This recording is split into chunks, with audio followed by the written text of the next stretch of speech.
ವಿಶೇಷ ಕಾರ್ಯಕ್ರಮಕ್ಕೆ ತಮ್ಮೆಲ್ಲರಿಗೂ ಆಧಾರದ ಸ್ವಾಗತ. ನಾನು ರಂಗನಾಥ್ ಭಾರದ್ವಾಜ್. ದಸರಾ ಬಗ್ಗೆ, ದಸರಾದ ಪ್ರಿಪ್ರೇಷನ್ಸ್ ಈಗಾಗಲೇ ಶುರುವಾಗಿದೆ. ದಸರಾ ಅನ್ನುವಂಥದ್ದೇ ವೈಭವ, ದಸರಾ ಅನ್ನುವಂಥದ್ದು ಸಭ್ಯತೆ, ಸಂಸ್ಕೃತಿ, ಪರಂಪರೆ. ದಸರಾದಲ್ಲಿ ಏನುಂಟು ಏನಿಲ್ಲ. ಅದರಲ್ಲೂ ಈ ಮೈಸೂರು ದಸರಾ ವಿಚಾರಕ್ಕೆ ಸಂಬಂಧಪಟ್ಟಂಗೆ ಮಾತಾಡುವಂಥ ಸಂದರ್ಭದಲ್ಲಿ ಮಹಾರಾಜರನ್ನ ಬಿಟ್ಟು ದಸರಾದ ಬಗ್ಗೆ ಮಾತಾಡಲಿಕ್ಕೆ ಸಾಧ್ಯವೇ ಇಲ್ಲ. ನಿಮಗೆ ಗೊತ್ತಿದೆ ತುಂಬ ಚೆನ್ನಾಗಿ, ಹಿಂದೆಲ್ಲ ಮಹಾರಾಜರನ್ನೇ ಅವರನ್ನೇ ಮೆರವಣಿಗೆ ಹೋಗ್ತಾ ಇದ್ರು. ಜಂಬೂ ಸವಾರಿ ಆಯಿತು ಅಂತಂದ್ರೆ ಅದರಲ್ಲಿ ಮಹಾರಾಜರೇ ಇರ್ತಾ ಇದ್ರು. ಸೊ ಅಂಥ ಒಂದು ದೊಡ್ಡ ಪರಂಪರೆ ದಸರಾದ್ದು. ದಸರಾ ಪ್ರಿಪರೇಷನ್ ಹೇಗಿದೆ, ಅದರಲ್ಲೂ MP ಆದ ಮೇಲೆ 2ನೇ ಬಾರಿ ಇವರು ದಸರಾ ಮಾಡ್ತಿರುವಂಥದ್ದು. ಇದಕ್ಕೆ ಸಂಬಂಧಪಟ್ಟಂಗೆ ಯದುವೀರ ದತ್ತ ಒಡೆಯರವರು ಏನು ಹೇಳ್ತಾರೆ, ಬನ್ನಿ ಅವರೀಗ ನಮ್ಮ ಜೊತೆಗಿದ್ದಾರೆ. ಕಾರ್ಯಕ್ರಮಕ್ಕೆ ತಮಗೆ ಸ್ವಾಗತ ಮಹಾರಾಜರೇ. ಈಗ ನೋಡಿ, ತಾವು 2ನೇ ಬಾರಿ ಅಂತ ಅನ್ಕೋತೀನಿ ಈಗ MP ಆದಮೇಲೆ. ಕಳೆದ ಬಾರಿ MP ಆದ ಶಾರ್ಟ್ ಪೀರಿಯಡಲ್ಲೇ ಪೂಜೆ ಪುನಸ್ಕಾರಗಳು ಶುರುವಾಗಿತ್ತು. ಈ 2ನೇ ವರ್ಷ ಹೇಗಿದೆ ಪ್ರಿಪ್ರೇಷನ್? ಎಲ್ಲ ನಮ್ಮದು ಸಿದ್ಧತೆಗಳೆಲ್ಲನೂ ಸಾಮಾನ್ಯವಾಗಿ ಅದರಲ್ಲಿ ಏನು ವ್ಯತ್ಯಾಸಗಳು ಇರಲ್ಲ. MP ಆಗಿರ್ಬೋದು, ಇನ್ನೇನೋ ಒಂದು ಆಗಿರ್ಬೋದು, ಈ ಎಲ್ಲ ಪದ್ಧತಿಗಳು 400 ವರ್ಷ ಹಿಂದೆ ಕಲ್ಲಿನಲ್ಲೇ ಕೆತ್ತಿರ್ತಕ್ಕಂಥದ್ದು. ಸೊ ಅದಕ್ಕಾಗಿ ಏನು ವ್ಯತ್ಯಾಸಗಳು ಇರೋಕ್ಕಾಗಲ್ಲ. ಅದು ಹಿಂದೆ ನಮ್ಮ ಪೂರ್ವಜರು ಮಾಡ್ತಾ ಇರುವಂಥದ್ದು ಏನು ಸಿದ್ಧತೆಗಳಿತ್ತು, ಅದೇ ಸಿದ್ಧತೆಗಳು ಇವತ್ತು ಸಹ ಮಾಡ್ತಾರೆ. Okay, fine. ಈಗ MP ಆಗಿದ್ರಿ ಅನ್ನೋ ಕಾರಣಕ್ಕೋಸ್ಕರ ವ್ಯತ್ಯಾಸ ಆಗಲ್ಲ, ಅದು ಗೊತ್ತು. ಆದರೆ ತಮಗೆ ಅಂತ ಒಂದು ಅನುಭವ ಇರುತ್ತಲ್ಲ. ಈಗ ಮೊದಲು ನೀವು ರಾಜ್ಕುಮಾರನಾಗಿ ಬಂದಿದ್ದು, ಅದಾದಮೇಲೆ ಏನು ಅಂತಂತಂದರೆ ಬದಲಾದಂಥ ಸಂದರ್ಭ ಸನ್ನಿವೇಶದಲ್ಲಿ ತಾವೇ ದಸರಾದ ಪೂಜೆ ಪುನಸ್ಕಾರಗಳಲ್ಲಿ ಪಾಲ್ಗೊಳ್ಳುವಂಥ ಸಂದರ್ಭ ಬಂದಿದ್ದು.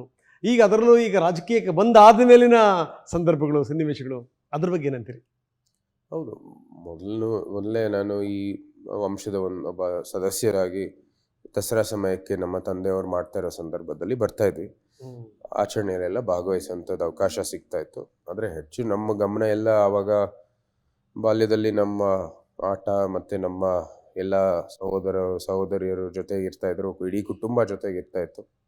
ಸೊ ನಮ್ಮ ಗಮನ ಆ ಕಡೆ ಇರ್ತಾಯಿತ್ತು. ಜಾಸ್ತಿ ಏನು ವಿಧಿವಿಧಾನಗಳ ಮೇಲೆ ಮತ್ತು ಈ ಸಂಸ್ಕೃತಿ ಮೇಲೆ ಏನು ಜಾಸ್ತಿ ಏನು ಅಷ್ಟು ಕಾಳಜಿ ಇರಲಿಲ್ಲ. ನೋಡ್ತಾ ಇದ್ವಿ, ಹೌದು, ಆಯುಧ ಪೂಜೆ ನವಮಿಯಲ್ಲಿ ಪಟ್ಟದ ಕತ್ತಿ, ಪಟ್ಟದ ಆನೆ, ಪಟ್ಟದ ಹಸು, ಪಟ್ಟದ ಕುದುರೆ, ಇದಕ್ಕೆಲ್ಲ ಪೂಜೆ ಮಾಡೋವಂಥದ್ದು ಎಲ್ಲನೂ ಕೂಡ ವೀಕ್ಷಣೆ ಮಾಡ್ತಾ ಇದ್ವಿ. ಆದರೂ ಸಹ ಇದರ ಒಂದು ಇತಿಹಾಸ, ಇದ್ರ ಬಗ್ಗೆ ಏನು ಒಂದು ಫಿಲಸಾಫಿಕಲ್ ಏನೋ ಒಂದು ಬೇರಿದೆ, ಅದ್ರ ಬಗ್ಗೆ ಏನು ಜಾಸ್ತಿ ಏನು ಕಾಳಜಿ ಇರಲಿಲ್ಲ. ಈಗ ಅದು ಬಹುಶಃ ಅದು ಹಿಂದೆನೂ ಕೂಡ ಒಂದು ಜಾಸ್ತಿ ಒಂದು ವಯಸ್ಸಿನಲ್ಲಿ ನನಗೆ ಜಾಸ್ತಿ ಇದು ಮೇ ಬಿ ಅರೌಂಡ್ 18-19 ಆವಾಗ ಒಂದು ಸ್ವಲ್ಪ ಆಸಕ್ತಿ ಇತ್ತು ಆ ದಸರಾ ಇತಿಹಾಸ ಎಲ್ಲ ಓದೋದಕ್ಕೆ. ಆವಾಗ ಒಂದು ಸ್ವಲ್ಪ ಓದಿದ್ದೆ, ಆದರೆ ಸಂಪೂರ್ಣವಾಗಿ ಮೇ ಬಿ ಅರೌಂಡ್ 2014-15 ನಾವು ಓದೋದಕ್ಕೆ ಶುರು ಮಾಡಿದ್ದು. ನಂತರ ಸಹಜವಾಗಿ ಇದು ದಸರಾ ಶುರು ಆಗಿದ ತಕ್ಷಣ ಮತ್ತೆ ನಮ್ಮ ಒಂದು ಪಾತ್ರನೂ ಇರುವಾಗಿ ಅದು ಸಹಜವಾಗಿ ಅದು ಸ್ವಾಭಾವಿಕವಾಗಿ ಬಂದಿರತಕ್ಕಂಥ ಒಂದು ಜ್ಞಾನ. ನೋಡಿ, ಆ ಪಾತ್ರಕ್ಕೂ ಈ ಪಾತ್ರಕ್ಕೂ ಬಹಳ ವ್ಯತ್ಯಾಸ ಇದೆ. ಯಾಕಂದರೆ ರಾಜಪರಿವಾರದ ಒಬ್ಬ ಸದಸ್ಯರಾಗಿ ಕುತೂಹಲದಿಂದ ದಸರಾವನ್ನು ವೀಕ್ಷಣೆ ಮಾಡುವಂಥದ್ದು ಬೇರೆ, ದಸರಾದ ಒಂದು ಭಾಗವಾಗಿ ಪಾಲ್ಗೊಳ್ಳುವಂಥದ್ದು ಬೇರೆ. ತಮಗೆ ದಸರಾ ಅಂದ ತಕ್ಷಣ ನೆನಪಾಗುವಂಥ ಸಂಗತಿ ಯಾವುದು?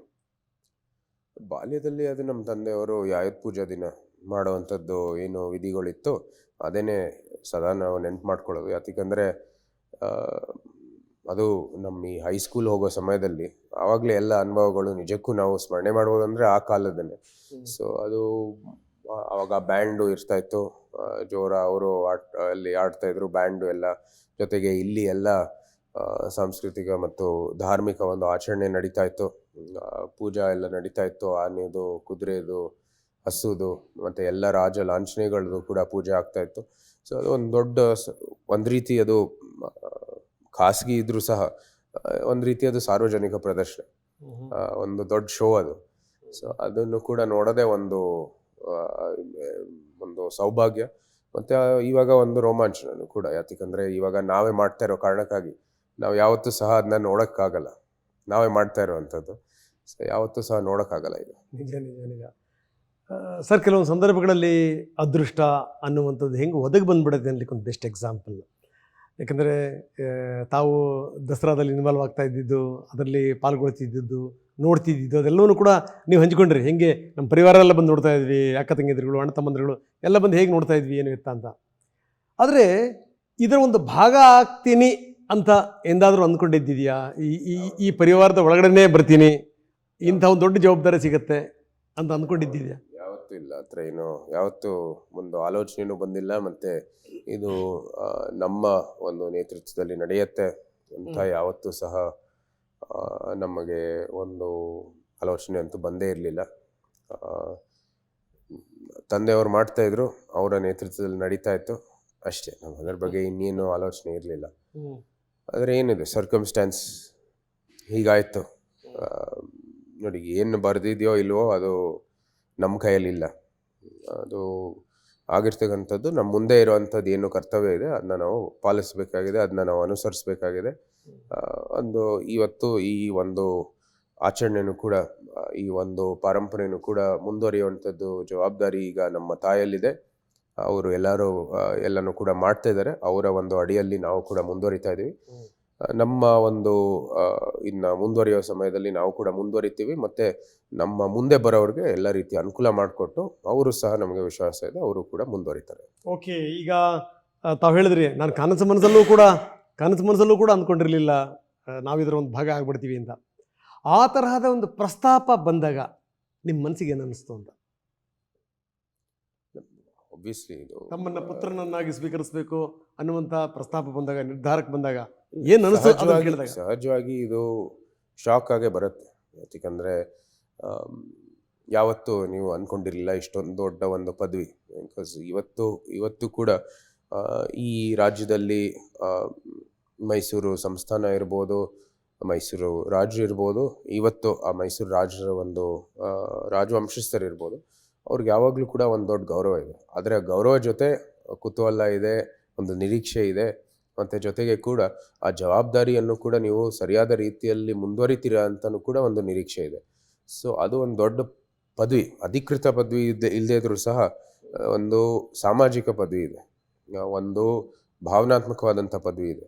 ಸೊ ಆ ಒಂದು ದೃಷ್ಟಿಯಲ್ಲಿ ನೀವು ಸರಿಯಾದ ರೀತಿಯಲ್ಲಿ ನಡ್ಕೋಬೇಕಾಗಿದೆ, ಸರಿಯಾದ ರೀತಿಯಲ್ಲಿ ತಮ್ಮ ಕೆಲಸವನ್ನು ಮಾಡಬೇಕಾಗಿದೆ, ಅವರ ನಿರೀಕ್ಷೆ ಮೇರೆಗೆ ನೀವು ಕೆಲಸ ಮಾಡಬೇಕಾಗಿದೆ. ಸೊ ಅದಕ್ಕಾಗಿ ನೀವು ಇದನ್ನ ಎದುರಿಸ್ಬೋದೋ ಇಲ್ವೋ ಅಂತ ಸಹಜವಾಗಿ ಎಲ್ಲರಲ್ಲೂ ಪ್ರಶ್ನೆ ಇರುತ್ತೆ. ಯಾಕೆಂದರೆ ಇದಕ್ಕೆ ಮುಂಚೆ ಯಾವುದೇ ರೀತಿಯ ಒಂದು ತರಬೇತಿ ಇರಲಿಲ್ಲ ನನಗೆ, ಯಾವುದೇ ರೀತಿಯ ಒಂದು ಜ್ಞಾನನೂ ಕೂಡ ಇರಲಿಲ್ಲ ಇದ್ರ ಬಗ್ಗೆ. ನೀವು ಕೇಳಬೇಕಂದ್ರೆ ಈ ಭಾಗದಲ್ಲಿ ಅದನ್ನು ಕೂಡ ಸಾರ್ವಜನಿಕ ಒಂದು ಜೀವನದಲ್ಲಿ ಸಂಪೂರ್ಣವಾಗಿ ಒಂದು ಅಜ್ಞಾನನೇ ಇತ್ತು ನನಗೆ. ಸೊ ಅದಕ್ಕಾಗಿ ಅದನ್ನ ಎದುರಿಸುವಂಥದ್ದು ಸಾಮರ್ಥ್ಯ ಇದೆಯಾ ನಿಮ್ಮಲ್ಲಿ ಅಂತ ಸಹಜವಾಗಿ ನನ್ನಲ್ಲಿ ಪ್ರಶ್ನೆ ಇತ್ತು. ಆದರೆ ಇದು ಗೊತ್ತಿದೆ, ನೀವು ಅರಮನೆಗೆ ಬಂದಿದ್ದ ತಕ್ಷಣ ಸ್ವಾಭಾವಿಕವಾಗಿ ಇದೆಲ್ಲ ಏನು ಗುಣಗಳು ಬೇಕಾಗಿದೆ ಅದೇ ನಿಮ್ಗೆ ಬರುತ್ತೆ. ಅದು ನಾನು ವಿವರಿಸೋದು ಭಾಳ ಕಷ್ಟ, ಆದರೆ ಇದು ಸ್ವಾಭಾವಿಕವಾಗಿ ಬರುತ್ತೆ. ಸೊ ಅದು ನಾನು ಎಷ್ಟೋ ಸತಿ ನಾನು ಹೇಳಿದ್ದೀನಿ, ಬರೀ ನಿಮ್ಗಲ್ಲ ಬೇರೆಯವ್ರಿಗೂ ಹೇಳಿದ್ದೀನಿ, ನಿಮಗೆ ಏನೋ ಒಂದು ಮಾಹಿತಿ ಬೇಕಾಗಿದ್ರೆ ಅದಾಗೆ ಅದು ಬರುತ್ತೆ ಅರಮನೆಯಲ್ಲಿ. ನಂದು ಎಷ್ಟೋ ಸತಿ ನಂದು ಏನೋ ಒಂದು ಬಗ್ಗೆ ಒಂದು ಅರಿವು ಕೊರತೆ ಇರುತ್ತೆ. ಎಲ್ಲೋ ನಾನು ಸುಮ್ಮನೆ ನಡ್ಕೊಂಡು ಹೋಗ್ತಾ ಇರ್ತೀನಿ ಅಥವಾ ಲೈಬ್ರರಿಗೆ ಹೋಗ್ತೀನಿ, ಅದು ಆ ಸಬ್ಜೆಕ್ಟ್ ಮೇಲೆ ಆ ಪುಸ್ತಕ ನಮ್ಮ ಕೈಗೆ ಬರುತ್ತೆ. ಅಂದರೆ ಎಲ್ಲೋ ನೋಡ್ತಾ ಇರ್ತೀರ, ಯಾಕೆಂದರೆ ಅಷ್ಟು ಪುಸ್ತಕಗಳಿದ್ದಾವೆ, ಒಂದು ಲಕ್ಷಾಂತರ ಪುಸ್ತಕಗಳಿದ್ದಾವೆ ಪ್ಯಾಲೇಸಲ್ಲಿ. ಆ ಒಂದು ಪುಸ್ತಕನೇ ನಿಮ್ಮ ಕೈಗೆ ಬರೋದು, ಅದು ಯಾವ ರೀತಿ ಅಂತ ಇಲ್ಲಿ ವಿವರಿಸೋದು ಭಾಳ ಕಷ್ಟ. ಅದು ಮತ್ತು ನಂಬೋದು ಕೂಡ ಕಷ್ಟ ನಿಜ. ಆದರೆ ಇದು ನನ್ನ ಅನುಭವ ಅಂತ ನಾನು ಹೇಳ್ತೇನೆ. ಇಲ್ಲ, ನೀವು ಹೇಳಿದ ಮಾತಿದೆಯಲ್ಲ, ವೆರಿ ಇಂಪಾರ್ಟೆಂಟ್ ಪಾಯಿಂಟ್. ಯಾಕಂದರೆ ಕೆಲವೊಂದು ತರ್ಕಕ್ಕೆ ನಿಲುಕದ ಸಂಗತಿಗಳಿರ್ತವೆ ಸರ್, ನಾವು ಅಂದ್ಕೊಳ್ಳಿಕ್ಕೆ ಸಾಧ್ಯನೇ ಇಲ್ಲ. ಅದೇನು ಅಂತ ಅನ್ನೋದು ದೈವದತ್ತವಾಗಿರುತ್ತೆ. ಜೊತೆಗೇನು ಅಂದರೆ ನೀವು ಹೇಳಿದ್ರಿ, ಇದು ಹಿರಿಯರ ನಿರ್ಧಾರ ಅವ್ರಿಗೆ ಬರಬೇಕು ಅಂತಂದರೆ ತಮ್ಮನ್ನು ತಗೋಬೇಕು ಅಂತ, ಅದು ಅವನ ನಿರ್ಧಾರ ಆಗಿತ್ತು ಅಂತ. ಆದರೂ ನೀವು ಹೇಳ್ದಂಗೇನು ಅಂತಂದರೆ ಇದು ಮೊದಲ ಬಾರಿ ನಿಮ್ಮ ಕಿವಿಗೆ ಬಿದ್ದಾಗ ಭಾಳ ಅಚ್ಚರಿ ಆಯ್ತಾನೋ ಅಂತ. ಸಹಜವಾಗಿ ಆಶ್ಚರ್ಯ ಆಗೇ ಆಗುತ್ತೆ. ಇದು ಯಾವ ರೀತಿ ಇದೆಲ್ಲನೂ ಎದುರಿಸೋದು, ನಿಮ್ಮ ಇಡೀ ಜೀವನ ಈ ಒಂದು ವೃತ್ತಿ ಮಾರ್ಗದಲ್ಲಿ ಹೋಗಬೇಕು ಅಂತ ಒಂದು ನಿರೀಕ್ಷೆಯಲ್ಲಿ ನೀವು ತಮ್ಮ ವಿದ್ಯಾಭ್ಯಾಸ ಇರ್ಬೋದು, ಎಲ್ಲ ತರಬೇತಿ ಇರ್ಬೋದು, ಕೌಶಲ್ಯಾಭಿವೃದ್ಧಿ ಇರ್ಬೋದು, ಎಲ್ಲನೂ ಕೂಡ ಅದಕ್ಕಾಗಿ ಮಾಡಿದ್ದೀರ. ಸಡನ್ನಾಗಿ ಇಲ್ಲ ಅದಲ್ಲ ಇದು ಅಂತ ಹೇಳುವಾಗ ನಿಮಗೆ ಸಹಜವಾಗಿ ಒಂದು ಪ್ರಶ್ನೆಗಳು ಬಂದೇ ಬರುತ್ತೆ. ನಿಮಗೂ ಕೂಡ ಒಂದು ಕೆಲವು ಏನು ಆಂಗ್ಸೈಟಿ ಬಂದೇ ಬರುತ್ತೆ, ಆತಂಕ ಇದ್ದೇ ಇರುತ್ತೆ. ಸೊ ಆದರೂ ಸಹ ಒಂದು ವಿಶ್ವಾಸದಿಂದ ಮುಂದುವರಿತಾ ಇದೆ. ಯಾಕೆಂದರೆ ತಾಯಿಯವರಿದ್ದರು, ಅವ್ರಿಗೆ ನಮಗೆ ವಿಶ್ವಾಸ ಕೊಟ್ಟರು, ಏನೇ ಇದ್ದರೂ ನಾನು ಇದ್ದೀನಿ ಅಂತ. ಸಮಸ್ಯೆಗಳು ಎದುರಿಸೋದ್ರಲ್ಲಿರಲಿ ಅಥವಾ ನಮ್ಮ ಪಾರಂಪರೆಯ ಒಂದು ತಿಳುವಳಿಕೆಯನ್ನು ಹೆಚ್ಚಿಸಲಿಕ್ಕೆ ಏನು ಬೇಕಾಗಿದೆ ಆ ಜ್ಞಾನ ಕೊಡೋದ್ರಲ್ಲೂ ಕೂಡ ನಾವು ಇದ್ದೀವಿ. ನಮ್ಮ ಒಂದು ನಿರ್ದೇಶನ ಮೇರೆಗೆ ಮಾಡಿದ್ರೆ ಎಲ್ಲ ಯಶಸ್ವಿ ಆಗುತ್ತೆ ಅಂತ ಹೇಳಿದ್ರು. ಸೊ ಆ ಒಂದು ವಿಶ್ವಾಸದಿಂದ ನಾವು ಬಂದ್ವಿ. ಇವತ್ತು ಒಂದು ರೀತಿ 11ನೇ ದಸರಾ ಜನಸಾಮಾನ್ಯರಲ್ಲಿ ಅವರ ಅಪೇಕ್ಷೆ ಮೇರೆಗೆ ನಾವು ನಡ್ಕೊಂಡಿದ್ದೀವಿ ಅಂತ ನಾನು ಭಾವಿಸ್ತೀನಿ. ಮತ್ತು ಪಾರಂಪರ್ಯ ದೃಷ್ಟಿಯಲ್ಲಿ ನಮ್ಮ ತಾಯಿ ಭಾವನೆಗೆ ಅಥವಾ ನಮ್ಮ ತಾಯಿ ಒಂದು ನಿರೀಕ್ಷೆ ಮೇರೆಗೆ ನಾವು ಕೆಲಸ ಮಾಡಿದ್ದೀವಿ ಅಂತ ವಿಶ್ವಾಸದಿಂದ ಹೇಳ್ಬೋದು. ಯಾಕಂದರೆ ಎಲ್ಲವೂ ಕೂಡ ಆಮೂಲಾಗ್ರವಾಗಿ ಕೆಲವೊಂದು ಬದಲಾವಣೆಗಳು ಕಾಣಬೇಕಲ್ಲ, ದಟ್ ಇಸ್ ವೆರಿ ಇಂಪಾರ್ಟೆಂಟ್. ನೋಡಿ, ನನಗನ್ಸುತ್ತೆ ಏನು ಅಂದರೆ ತಮ್ಮ ಹೆಸರಿನಿಂದಲೂ ಕೂಡ ಬದಲಾವಣೆಗಳನ್ನೇನೆ. ಅಂದರೆ ತಮ್ಮ ಪೂರ್ವಾಶ್ರಮದ ಹೆಸರೇನಿತ್ತು ಸರ್? ನಂದು ಯದುವೀರ್ ಗೋಪಾಲ್ ರಾಜರ್ಸ್ ಅಂತ ಇತ್ತು. ಯದುವೀರ್ ಗೋಪಾಲ್ ರಾಜೇ ಅರಸ್. ಗೋಪಾಲ್ ರಾಜರ್ಸ್ ಅಂತ. ಯದುವೀರ್ ನಮ್ಮ ತಾಯಿಯವ್ರು ಹೇಳಿದ್ರೆ ಇಲ್ಲ ಆ ಹೆಸರು ಉಳಿಸ್ಕೋತೀವಿ ಅಂತ. ಗೋಪಾಲ ಕೃಷ್ಣ ಅಂತ, ಕೃಷ್ಣದತ್ತ ಆಯ್ತು. ರಾಜ ಚಾಮರಾಜ ಆಯ್ತು. ಅರಸು ಒಡೆಯರ್ ಆಯ್ತು ಅಷ್ಟೇ. ಎಷ್ಟು ಜನ ರಾಜರು ಬಂದರು ಸರ್ ನಿಮ್ಮ ತಂದೆಯವರು ಸೇರ್ಕೊಂಡಂಗೆ? ಎಲ್ಲ ರಾಜರ ಹೆಸರನ್ನು ಕೂಡ ಉಲ್ಲೇಖ ಮಾಡಿದ್ದಾರೆ ಅಂತ ನಾನು ಭಾವಿಸ್ತೀನಿ. ಯಾಕಂದ್ರೆ ಯದುವೀರ ಅದಾಗ್ಲೇ ಈ ಯದು ವಂಶದವರು ಅದರ ಹೆಸರು ಬಂದಿತ್ತು. ಮತ್ತೆ ಯದು ಏನು ಕ್ಲಾನ್ ಇದೆ ಮೂಲ ವೇದಿಕ್ ಟೈಮ್ಸ್ ಅಲ್ಲಿ, ಅದರದ್ದು ಹೆಸರು ನಮ್ಮಲ್ಲೇ ಐತಿ. ಅದಕ್ಕಂದ್ರೆ ನಮ್ಮ ಮನೆತನ ಬೆಟ್ಟದ ಕೋಟೆಗೆ ಜೋಡಿಸಿರುವಂಥದ್ದು, ನಮ್ಮ ಜೈವಿಕ ಮನೆತನ, ಬಯೋಲಾಜಿಕಲ್ ಹೌಸ್ ಹೋಲ್ಡ್ ಏನು. ಕೃಷ್ಣದತ್ತ ಅಲ್ಲಿ ಸಹಜವಾಗಿ ಕೃಷ್ಣ ಜೋಡಿಯರ್ ಅವರ ಹೆಸರು. ಕೃಷ್ಣ ಜೋಡಿಯರ್ ಹೆಸರು ಬರೀ ನಾಲ್ವಡಿ ಅವರಲ್ಲ, ಹಿಂದೆ 3 ಜನನು ಕೂಡ ಆ ಹೆಸರನ್ನು ನಾಮಕರಣ ಆಗಿದ್ರು ಅದು ಆ ಹೆಸರಿನಲ್ಲಿ. ಅದ್ರ ಜೊತೆಗೆ ದತ್ತ ಏನು ಬಂದಿತ್ತು ಅದು ನಮ್ಮ ತಂದೆಯವರ ಹೆಸರು. ಮತ್ತೆ ನಮ್ಮ ತಾತನವರು ದತ್ತಾತ್ರೇಯ ದೊಡ್ಡ ಆರಾಧಕರು, ದತ್ತಾತ್ರೇಯ ಪೀಠಕ್ಕೆಲ್ಲ ಹೋಗಿರುವಂಥದ್ದು. ಮತ್ತೆ ಅಲ್ಲೂ ಕೂಡ ಅವರು ಬಹಳ ವಿಶೇಷವಾದಂತಹ ಆರಾಧನೆಯನ್ನು ಮಾಡಿರೋದು. ಜೊತೆಗೆ ದತ್ತಾತ್ರೇಯ ಅಂತ ಒಂದು ಪುಸ್ತಕನೇ ಬರೆದಿದ್ದಾರೆ, ಅವಧೂತ ಗೀತದ ಒಂದು ಭಾಷೆ ಅದು. ಸೊ ಆ ಥರ ಎಲ್ಲ ಮಾಡಿದ್ದಾರೆ. ಚಾಮರಾಜ ನಮ್ಮ ವಂಶದವರ ಹೆಸರು. ನನ್ನ ಹಿಂದೆ 11 ಚಾಮರಾಜ ಒಡೆಯರ್ಗಳಿದ್ದಾರೆ, ನಮ್ಮ ತಾತನವರು ಸೇರಿರೋದು. ಆ ಒಂದು ದೃಷ್ಟಿಯಲ್ಲಿ 12ನೇ ವ್ಯಕ್ತಿ ನಾನು ಆ ಹೆಸರನ್ನು ಇಡೋದು ನಮ್ಮ ಕೈಯಲ್ಲಿ.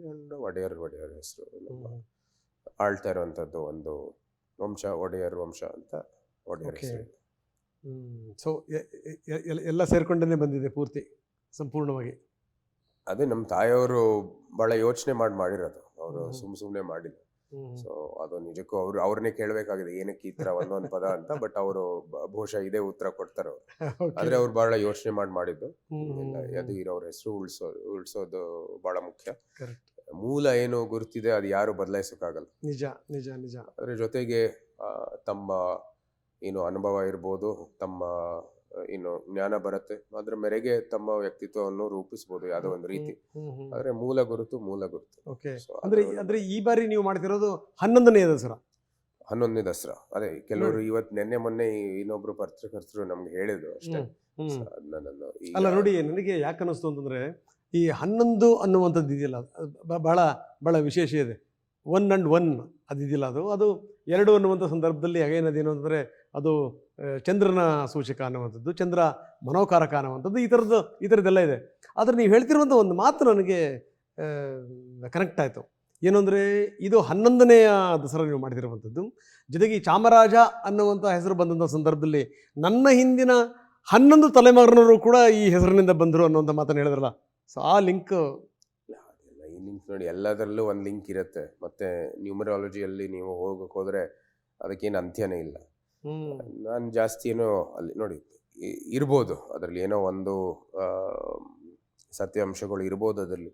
ಆದರೆ ನಾನು ಹೆಚ್ಚು ಯಾವುದೇ ಇರಲಿ, ನ್ಯೂಮರಾಲಜಿ, ಆಸ್ಟ್ರಾಲಜಿ ಇತ್ಯಾದಿ ಎಲ್ಲನೂ ಕೂಡ ಜಾಸ್ತಿ ಏನೋ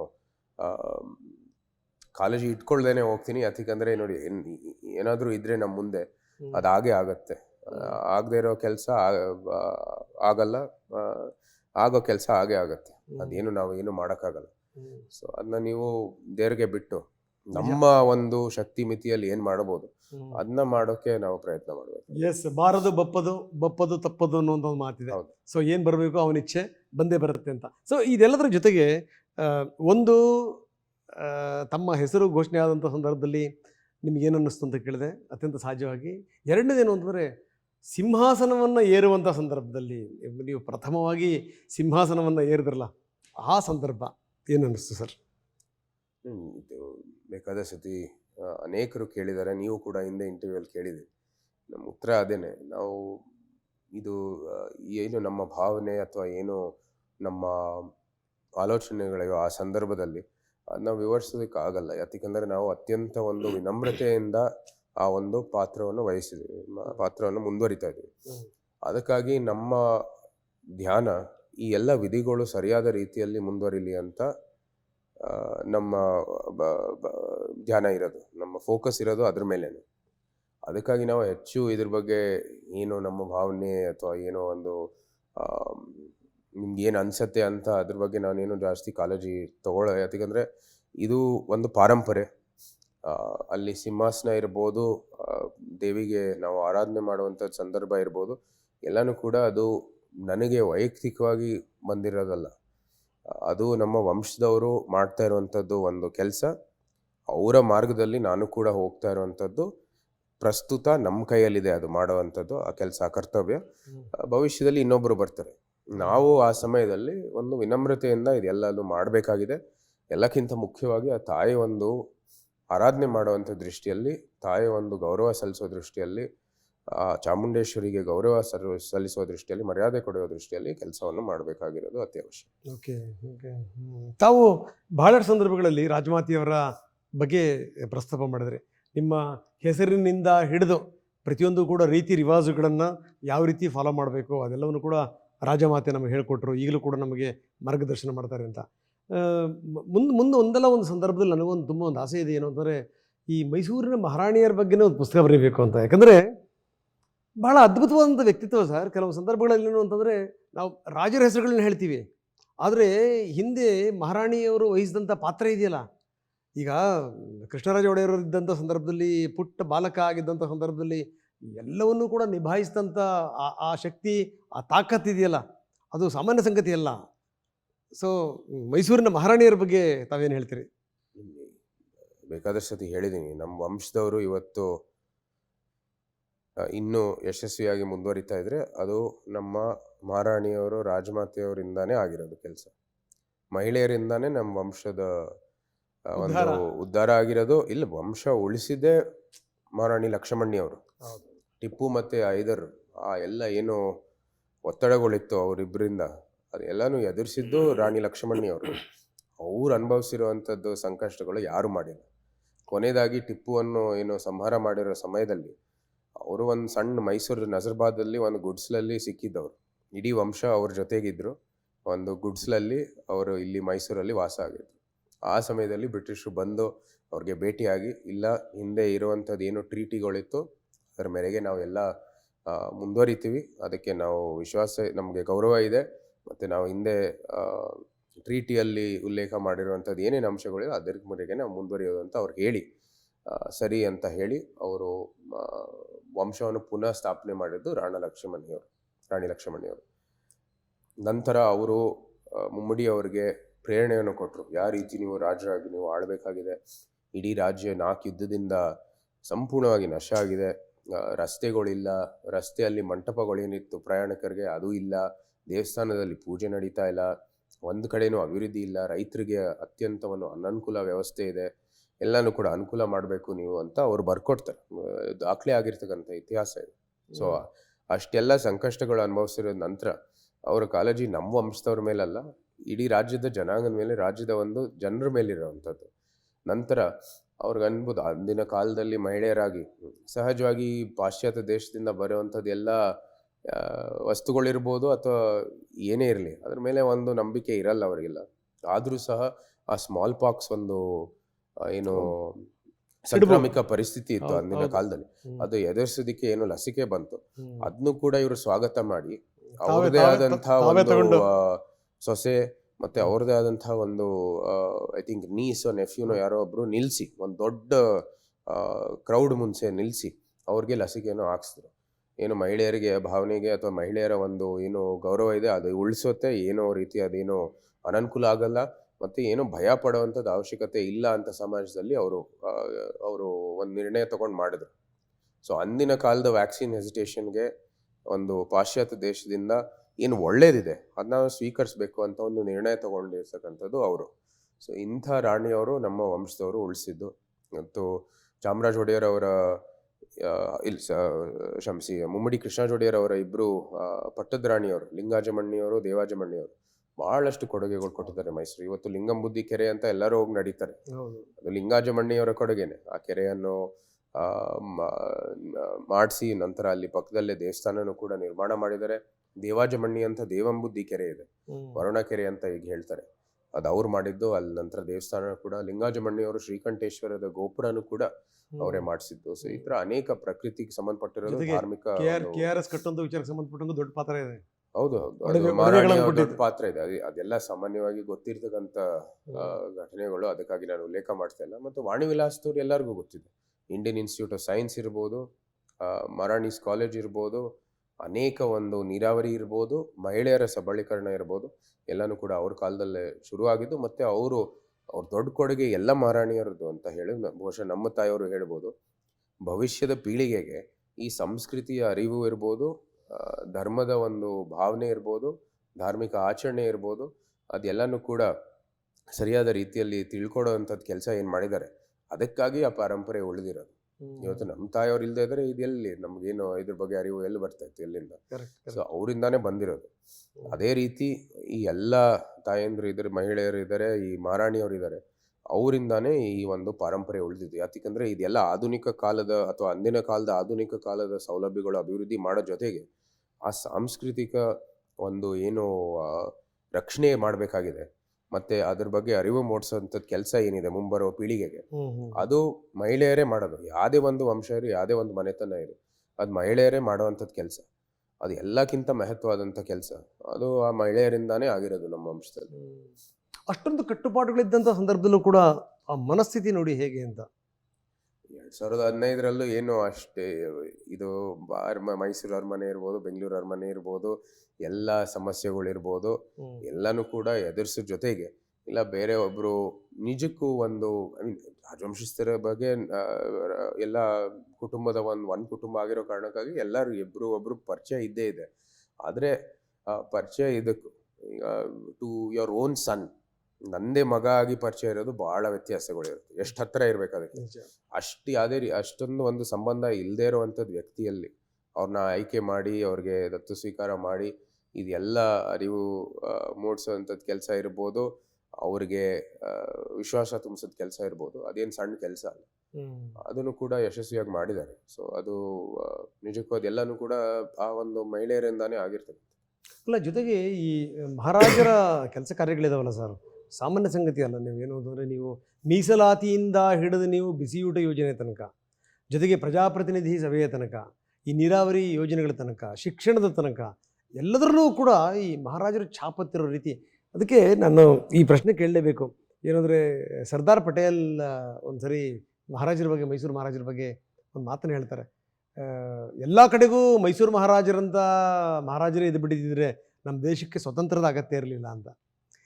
ಯಾಕೆ ನಾನು ತಮಗೆ ಈ ಪ್ರಶ್ನೆ ಕೇಳ್ತಾ ಇದ್ದೀನಿ ಅಂತಂದರೆ, ಈಗ ನೀವು ಅದರ ಒಂದು ಭಾಗ ನೀವು ನೋಡಿ, ನೀವು ಎರಡೆರಡು ಇದಕ್ಕೆ ನೀವು ಒಂದು ಮಹಾರಾಜರ ವಂಶಸ್ಥರು ಅನ್ನುವಂಥದ್ದು ಒಂದು, ಎರಡನೇದೇನು ಅಂತಂದರೆ ನೀವು ಈ ಪ್ರಜಾತಂತ್ರದಲ್ಲಿ ನೀವು ಒಬ್ಬ ಜನಪ್ರತಿನಿಧಿ. ಸೊ ನೀವು ಎರಡಕ್ಕೂ ಕೂಡ ನೀವು ಕನೆಕ್ಟ್ ಆಗಿರುವಂಥವ್ರು. ಏನು ಅನಿಸುತ್ತೆ? ನಮ್ಮ ವೈಯಕ್ತಿಕ ವೃತ್ತಿ ಜೀವನದಲ್ಲಿ ನಾವು ಏನು ಆಯ್ಕೆ ಮಾಡ್ಕೊಂಡಿದ್ದೀವಿ ಆ ಮಾರ್ಗದಲ್ಲಿ ಹೋಗೋದು, ಅದು ನಮ್ಮ ವೈಯಕ್ತಿಕ ಒಂದು ಕೆಲಸ. ಇದು ಪ್ರಸ್ತುತ ಒಂದು ಭಾರತದಲ್ಲಿ ನೀವು ಜನರಿಗೆ ಸೇವೆ ಮಾಡಬೇಕಂದ್ರೆ, ಜನರಿಗೆ ಒಂದು ನೀತಿ ನಿಯಮಗಳ ರೂಪಿಸೋ ಮೂಲಕ ನೀವು ಅವ್ರಿಗೆ ಸೇವೆ ಮಾಡಬೇಕಂದ್ರೆ ಪ್ರಜಾಪ್ರಭುತ್ವದ ಮಾನದಂಡ ಮೇರೆಗೆ ನೀವು ಮಾಡಬೇಕಾಗಿದೆ. ಅದು ಒಂದು ಎಲೆಕ್ಷನ್ ಎದುರಿಸಬೇಕಾಗಿದೆ, ಜನಪ್ರತಿನಿಧಿಗಳಾಗಬೇಕಾಗಿದೆ, ಮತ್ತು ನಂತರ ನೀವು ಸಂಸತ್ತಿನಲ್ಲಿ ಅಥವಾ ಒಂದು ಸ್ಥಳೀಯ ಒಂದು ವಿಧಾನಸಭಾ ಇರ್ಬೋದು, ಅಲ್ಲಿ ನಿಮ್ಮ ಭಾವನೆಗಳಿರ್ಬೋದು, ಜನರ ಆಕಾಂಕ್ಷೆಗಳಿರ್ಬೋದು, ಸಮಸ್ಯೆಗಳಿರ್ಬೋದು, ಅದನ್ನ ಮಂಡಿಸೋ ಮೂಲಕ ನೀವು ಒಂದು ಒಳ್ಳೆಯ ವ್ಯವಸ್ಥೆಯನ್ನು ರೂಪಿಸಲಿಕ್ಕೆ ನೀವು ಕೂಡ ಒಂದು ಸಹಾಯ ಮಾಡ್ಬೋದು. ನಾನೇನೋ ಅದಕ್ಕೆ ಎರಡಕ್ಕೂ ಏನು ಸಂಬಂಧ ಇದೆಯೋ ಇಲ್ವೋ ಅದು ಒಂದು ನಿರೂಪಣೆ, ನಿಮ್ಗೆ ಬೇಕಾಗಿದ್ದರೆ ಅದು ಲಾಭ ಮಾಡಿಕೊಡ್ಬೋದು. ಆದರೆ ಪ್ರಸ್ತುತ ಅಥವಾ ವಾಸ್ತವ ನಾವು ಹೇಳಲೇಬೇಕಾಗಿದೆ. ಇದು ಆಧುನಿಕ ಕಾಲದ ಭಾರತದಲ್ಲಿ ಒಂದು ಒಳ್ಳೆ ವ್ಯವಸ್ಥೆ, ಅದರ ಮೇರೆಗೆ ನಾವು ಕೆಲಸ ಮಾಡಬೇಕಾಗಿದೆ.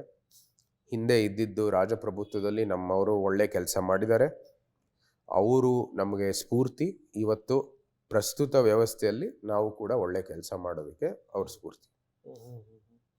ಇನ್ನು ಮತ್ತೆ ಈ ದಸರಾ ವಿಚಾರಕ್ಕೆ ಸಂಬಂಧಪಟ್ಟಂಗೆ ಮಾತಾಡಬೇಕು ಅಂತಂದರೆ, ದಸರಾ ನೋಡಿ ಹಲವಾರು ಅಡ್ಡಿ ಆತಂಕಗಳು, ಏನು ಸಾಮಾನ್ಯ ಸಂಗತಿ ಆಗಿರಲಿಲ್ಲ. ಈ ಟಿಪ್ಪುವಿನ ಕಾಲದಿಂದ ಹಿಡಿದು ಬ್ರಿಟಿಷರ ಕಾಲದಲ್ಲೂ ಕೂಡ ಕೆಲವೊಂದು ಸಂದರ್ಭಗಳಲ್ಲಿ ನಿಲ್ಲಿಸುವಂಥ ಸ್ಥಿತಿ ಬಂದಂಥ ಸಂದರ್ಭದಲ್ಲೂ ಕೂಡ ತನ್ನ ತನವನ್ನು ತಾನು ಉಳಿಸ್ಕೊಂಬಂದಿರುವಂಥ ರೀತಿ ಇದೆಯಲ್ಲ, ಅದು ಈಗಲೂ ಕೂಡ ಭಾರತದ ಯಾವುದಾದ್ರೂ ಉತ್ಸವ, ಅದು ವಿದೇಶಿ ಮಾಧ್ಯಮಗಳಲ್ಲಿ, ವಿದೇಶಿ ಪತ್ರಿಕೆಗಳಲ್ಲಿ ಅದರ ಬಗ್ಗೆ ವರ್ಣರಂಜಿತ ಕಥೆಗಳು, ಕಥಾನಕಗಳು ಬರ್ತಾಯಿತ್ತು ಅಂತಂದ್ರೆ ಅದು ದಸರಾ ಬಗ್ಗೆ.